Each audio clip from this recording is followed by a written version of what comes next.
Hello, in this video we are going to start looking at modeling something like this. Um, Basically, the plan for this series is to show you how to model a ship. Specifically, a old sailing ship. I think the one we're actually going to look at is from the late 17th century, a British ship, and I'll get into that in a second. But this is a ship, sorry, of British origin, the HMS Victory. I modelled this some years ago. It took quite a while to make. I wanted to add, sort of as much detail to it as possible, down to sort of like the individual planks. And I spent ages doing the rigging. And I figured what I would do, because a lot of people have been asking for it, is actually do a multi-part tutorial or kind of course, if you like, for the channel, just to show you how I would go about modeling something like this, and you guys can follow along as well, and I'll provide all the reference that we're going to use, at least for the blueprints. We're going to be modeling it off of blueprints, which is how I did this model as well, and then for the extra details and things, we're going to use additional reference for that too. And I'll just show you how we set all of that up and then go through exactly how we model that from start to finish. And it will probably take some time. I would expect at least probably over 4 weeks, because we'll be doing a part a week. But by the end of it, we should have something kind of like this. Maybe not as extreme in the detail, but I would like to get you guys most of the way there, with like the shape of the hull and the lower and upper parts. This part back here, I remember I struggled with that quite a lot, and when I first started anyway, but hopefully we won't have those same problems. And also all of these details up at the front, and just kind of how I would go about creating the rigging as well, and the best practices for that. So it should be a pretty cool project. Yeah, like I said, it will take a while to make. I learned a lot making this, and I had to remake some of this so much, right? Like just the lower part of the hull, getting that curved shape to look accurate. It took me a long time, and I had to remake it many, many, many times. Until I got it right. But if you've ever wanted to model something like this, well, now you can, and I'm gonna sort of show you how to do that, and then hopefully you can avoid the same mistakes I did, because you can just follow along from me. So yeah, this is a model I made a while ago, but we are first in this video going to look at reference. So whenever you're modeling something, whether that's concept art, believe it or not, or especially something from the real world, you want to make sure that you are using reference, okay? And you might think reference isn't important. I see a lot of beginner artists, 3D artists do this. I used to do this when I was at uni. It's like, oh, I don't need reference. I'm just creating it from my own imagination, or I'm just going to go ahead and do this. But believe me when I tell you, yes, you need reference, because what will happen is, especially if you're making something from real life, is you'll finish it, and our minds, like as humans, right, it's imperfect. We don't capture every single little detail. It's like not possible, right, except for a few cases, but that's like really rare. So we need reference, right, to look at things, and it's just you shouldn't like shy away from it, because it's just gonna make your work better in the long run. Like all of these details on this ship, like all these extra bits, right, like these little what would you call these, like hooks, these little bolts on the floor, the way a lot of this is presented, the way these lanterns are, where these windows are, these buckets up here, like all the little details on these cannons, like the storage along the side, the way all of this is laid out, this basket here, like the ships, not ships, sorry, getting my terminology wrong, lifeboats, the barrels down here, like maybe if you have a lot of experience with this kind of thing, you could do that. But if you've never modeled it before, or you're not used to this, then you might not know what to add here. Right? Like even down to the little details of the ropes just on this bell here. You need reference for that kind of stuff. So we're going to go through collecting reference to begin with, and I'll provide this reference in the video so that you can follow along and make the same ship as us, or me. Sorry. So we're not going to make something quite as big as this, because we'd be doing a tutorial for like 6 months. And I'm sure you guys do not want to be spending 6 months modeling something on YouTube. So we'll try and condense it down a little bit, just to give you the basic idea. And then you can then go on and do your own projects, hopefully. And obviously if you have any questions, like just please ask. But yeah, we're going to make something like this. So on the topic of reference, Pinterest A lot of it's been overrun by AI images recently, which is a shame. So if you're trying to find actual real world reference from something in real life, it can be a bit of a pain.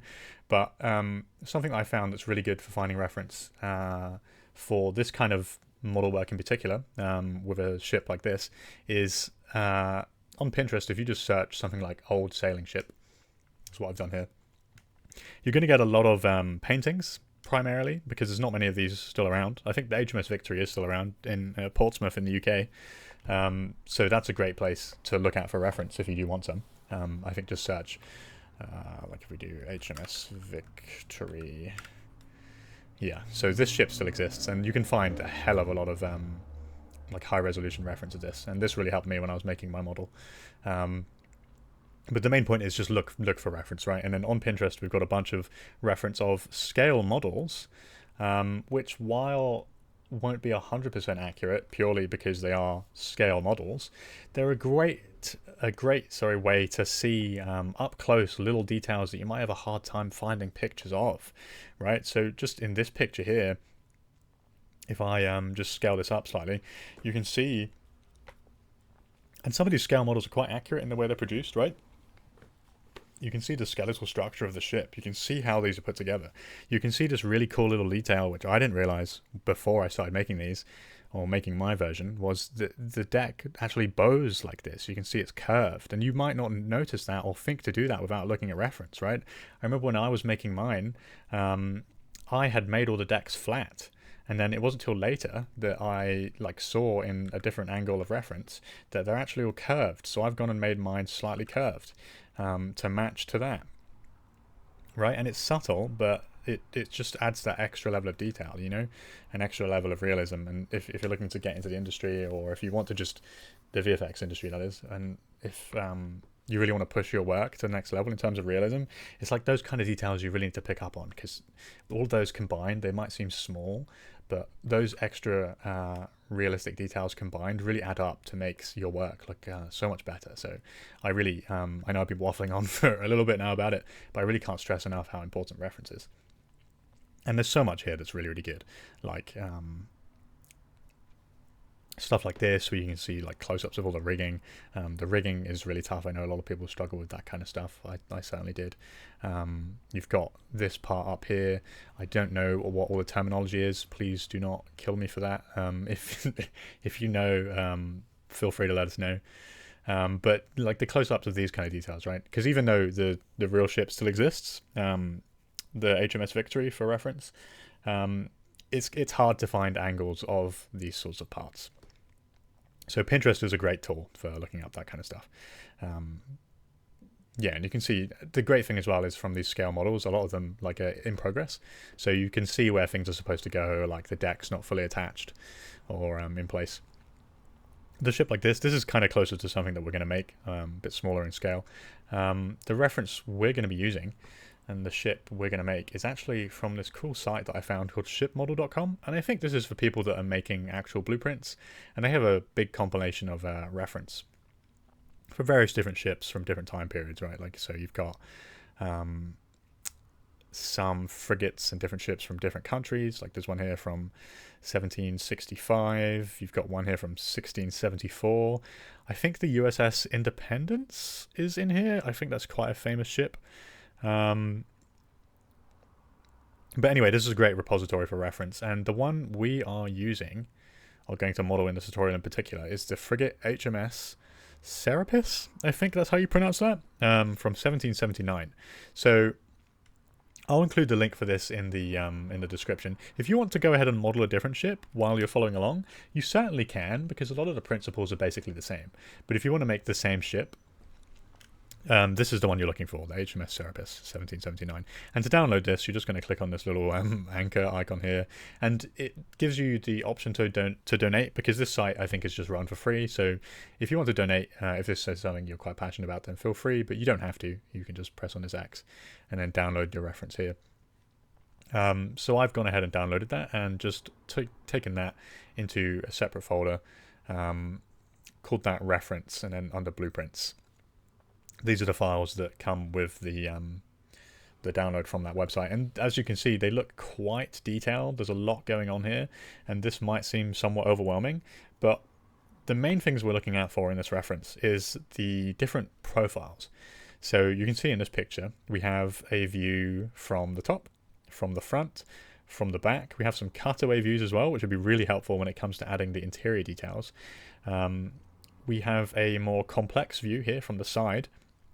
And the cool thing about this view is we can actually see the curvature of the wood, and you can see those individual planks, right? Like you see how I've got those in my model here. So we probably won't do this. I might go into how you would do this if you wanted to, but it's certainly not something you feel don't feel like you're obligated or you have to. You can definitely just create this as a fused piece. That's what we'll be doing anyway. If we were to cut it up, we would make it as a fused piece first.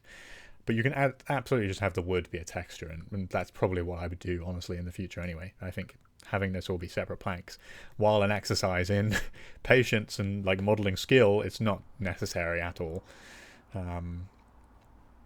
But yeah, we have some great angles here, so we can use this to model from the side, the front, the back, and the top. So what we're going to do is we're actually going to take this reference and we're going to cut this up into different parts, and then arrange these on image planes in Maya. What you'll probably find once we go to place them is that they won't all match up 100%. The way I find to get around that is we'll probably take the side view like this, scale it up to the real world scale of this actual ship, because that's another thing you want to be paying attention to is scale. It's okay if you're just making your work for yourself, but I would still encourage you to make things accurate to scale, right? Because if you know that this ship is so many meters long and you need to make a specific object on there, and you know that that is like so many meters long, then you can make sure everything is exactly the right scale, right? And it just helps with creating the model. And if, like, you know, it can just remove some of the uncertainties from your mind when you're trying to get the shape of things right, because you'll be like, oh well, I know it's supposed to be this long and this wide, so if it looks slightly off to the picture, then I know that it's matching the real world measurements, so it could just be, you know, like I've just been looking at this image for too long, and it is in fact correct, because I know the measurements are correct. If that makes sense. Again, at any point, you know, if you have any questions on what I'm saying, just let us know in the comments and I'd be happy to answer.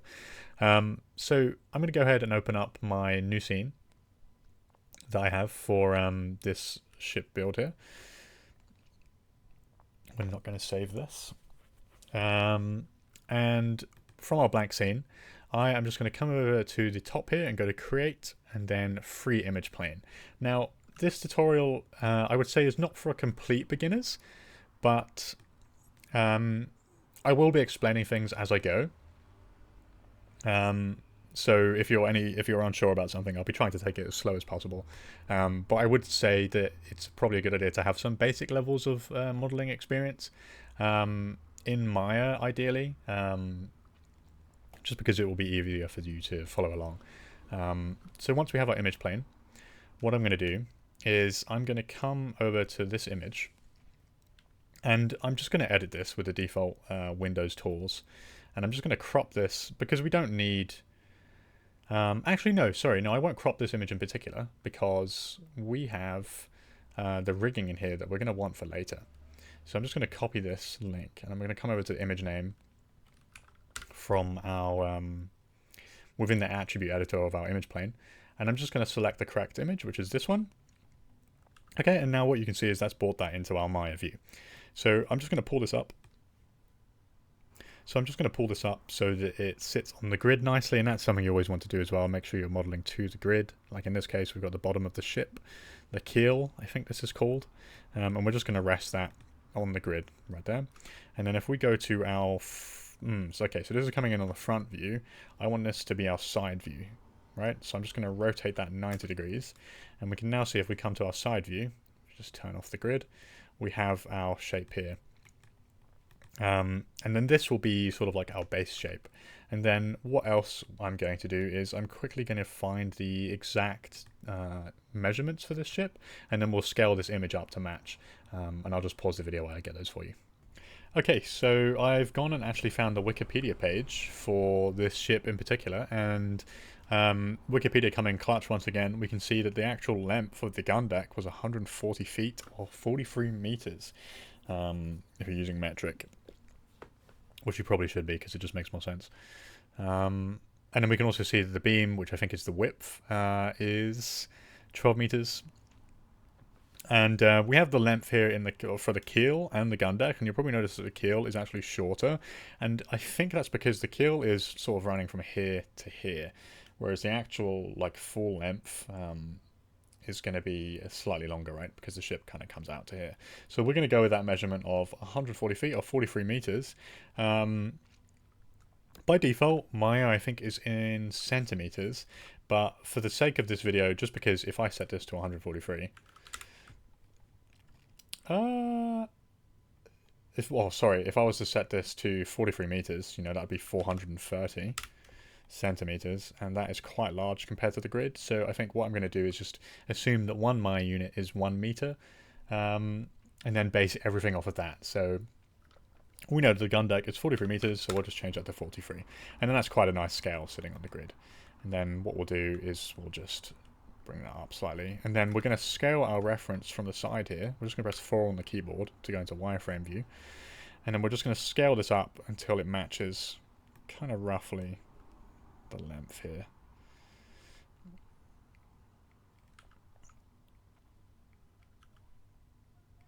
Something like so. Round about something like that. And then what I'm going to do is I'm just going to go ahead and delete that because we don't need that anymore, and then just bring this back up just to sit on the grid again. Okay, what we'll do next is, now that we have our side reference in, we're going to want to bring in our reference from the front. So we're going to go ahead and grab this image, and then we'll crop this so that we just have the front. Just like that. And then I'm going to save this as a copy because I do want to keep the original image. Let me just get that link. And we're going to save this as just front. And save this as a PNG, not a TIFF, because it would be too big. And then we're going to go ahead and create another free image plane. Go to Attribute Editor, Image Name, and then we're going to select Front. Okay. Now, what we're going to do is we're going to bring this sort of just to the middle line of this ship, right? Because what we're seeing from the front here is the widest point of the ship. Also just going to make sure that this reference here is centered on the grid. Let's just go to the top view here. Just like so. And then what I'm going to do is just scale this up until this kind of matches. But then we also know that the beam of this ship, or the width, is 12 meters. So what we can do is we can take another cube and we can scale that up to 12. Just pull that up, and then all we have to do is go back into our wireframe view and then just go to the front view and then scale this up until our reference matches the width of the cube.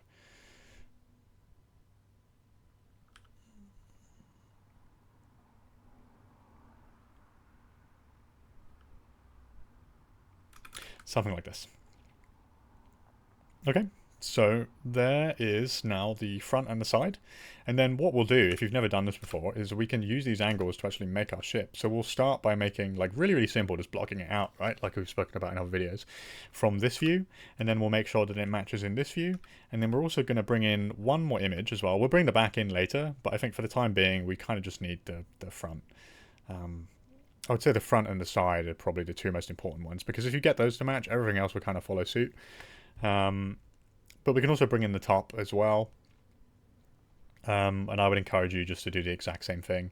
We'll go ahead and we'll just crop this image again. So we just get the top. Like so. And then we're going to go ahead and save this as a copy. Oh, I accidentally just saved over the image, but that's okay. Just make sure you don't do that. I'm going to copy that link again. We're going to create another free image plane. Go to Attribute Editor.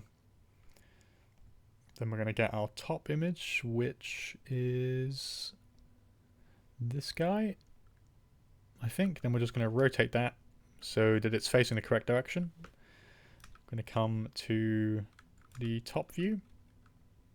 It all looks good to me. Okay, and then we're just going to scale this up till it lines up with our side image.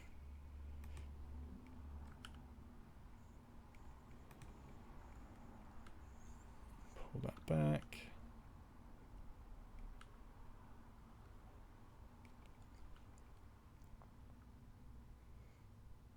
Okay, and you can see that's kind of lining up with our front image as well. So you kind of just want to get these to line up as close as you can, and make note of the actual dimensions of the ship. And then there you go. That's all your reference. And then what we'll do in the next episode, next week, is that once you have this set up, we'll go ahead and actually start making the model. And we'll start with a very, very simple block out, just matching to these different angles.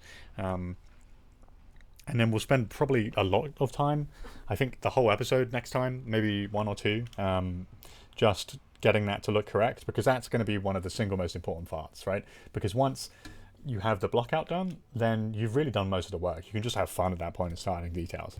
Like the block out is the part that really, really, really counts, because you want to make sure you get that shape down, and the shape of this hole can be quite complicated.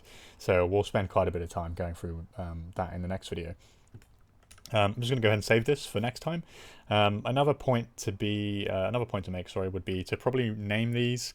So I might name these something like side underscore reference. This can be side or front underscore ref, and this can be top underscore ref. Something else I like to do as well is if we just select all of these and come over to the right hand side here and press this, it's going to add them to a separate layer.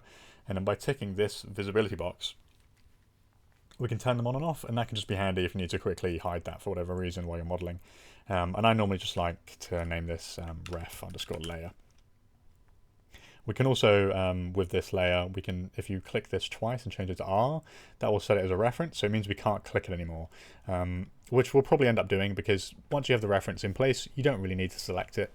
If you do want to select it again, you can just do it from the outliner. But while we're modeling, we don't want to accidentally select this, right? Just get frustrating. And you can still hide it as well if you need to. But yeah, that's how we get this set up to actually start working on it. We've gone over kind of the importance of reference and why you should be using it so you can get the most out of your work and make it as good as possible.